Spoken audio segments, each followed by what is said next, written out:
Ce n'est pas le même port qu'à l'aller? Non, j'ai préféré aborder le port le plus proche de ton domicile. D'après le GPS, il nous reste que 2h15 de trajet en voiture. Bonjour Christophe, bonjour jeune fille. Bonjour monsieur. Alors c'est toi la nièce d'Eric? Il paraît oui. Ravi de faire ta connaissance. Je suis Greg, une nouvelle recrue de l'organisation. Eric n'est pas là? Non, il n'a pas pu se libérer. Je suis donc chargé de la ramener chez elle. Ça marche. Du coup, je te la confie, tu m'envoies un petit texto quand tu l'auras déposé? Affirmatif. Au revoir Ludivine. Au revoir Christophe, bon retour sur l'île, et saluez Mathilde de ma part. Je n'y manquerai pas. On y va? Je vous suis.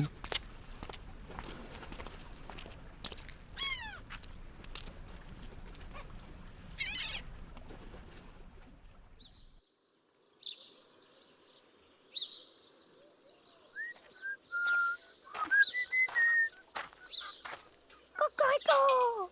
Salut les poulettes, vous avez pondu des œufs aujourd'hui? Ah bah attendez, il y a quelqu'un au portail, je vais voir et j'arrive.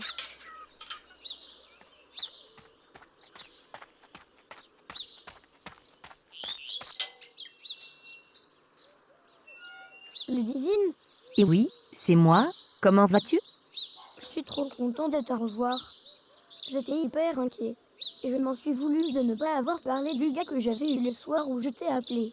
Si j'en avais parlé plus tôt à maman et ma reine, tu n'aurais... Louis, écoute-moi. Il ne faut pas que tu t'en veuilles, tu n'y es pour rien. Même si tu en avais parlé à un adulte, ça n'aurait rien changé, ça n'aurait pu qu'empirer, donc ce que tu as fait c'est très bien. Maman et Linda sont là? Ma reine est en train de lire dans la maison et maman est partie faire des courses.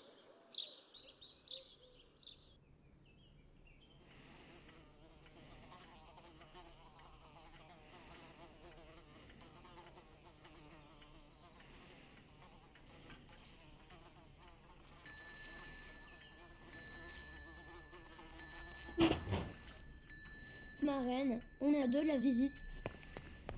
Ma reine?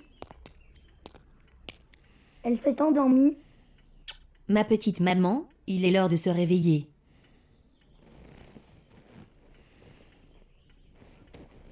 Ludivine.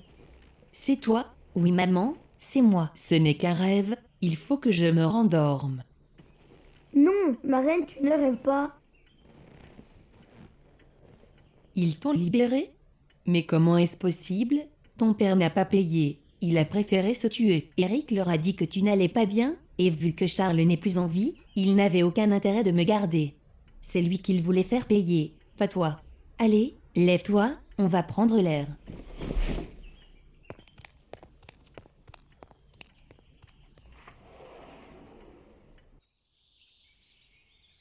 Je n'arrive pas à réaliser que tu sois de retour.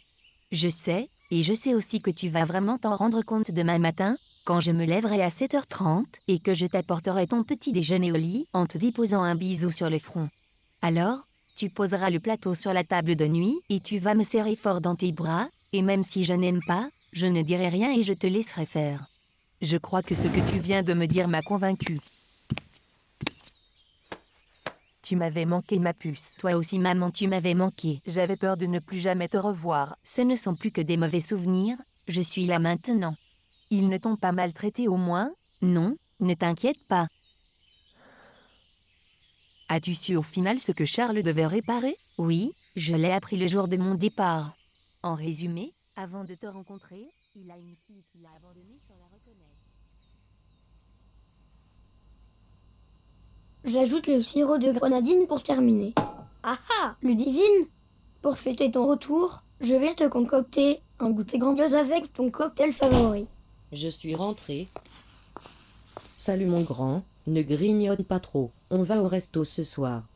Tu es réservé pour 4, j'espère. Pourquoi 4? Je te rappelle que ton frère est en Erasmus. Je sais, mais on a un invité et je voudrais qu'on mange tous ensemble ce soir. C'est qui? Bah va voir, notre hôte est sur la terrasse. Notre hôte? Monsieur utilise des termes très classe. Et je suppose que c'est pour notre hôte que tu organises ce festin? N'en fais pas trop quand même, sinon, elle ne va plus avoir faim pour aller au resto.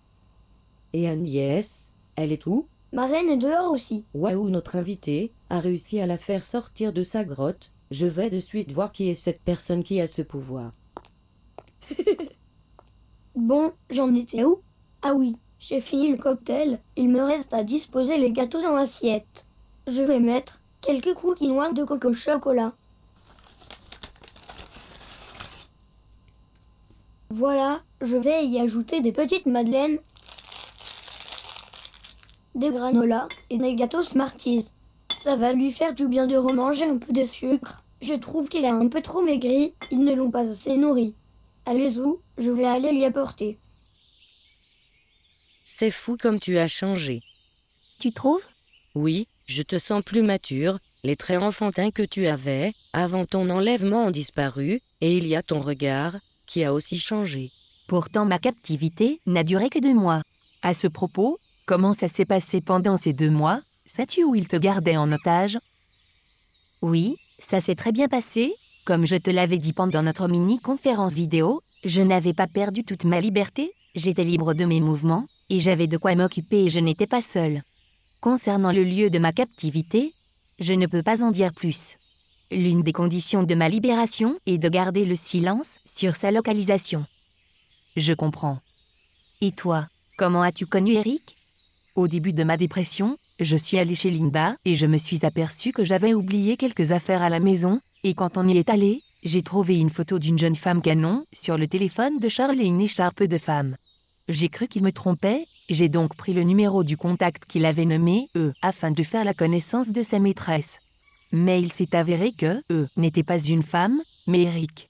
D'ailleurs, je ne sais toujours pas qui correspond la photo et à qui le vêtement appartient.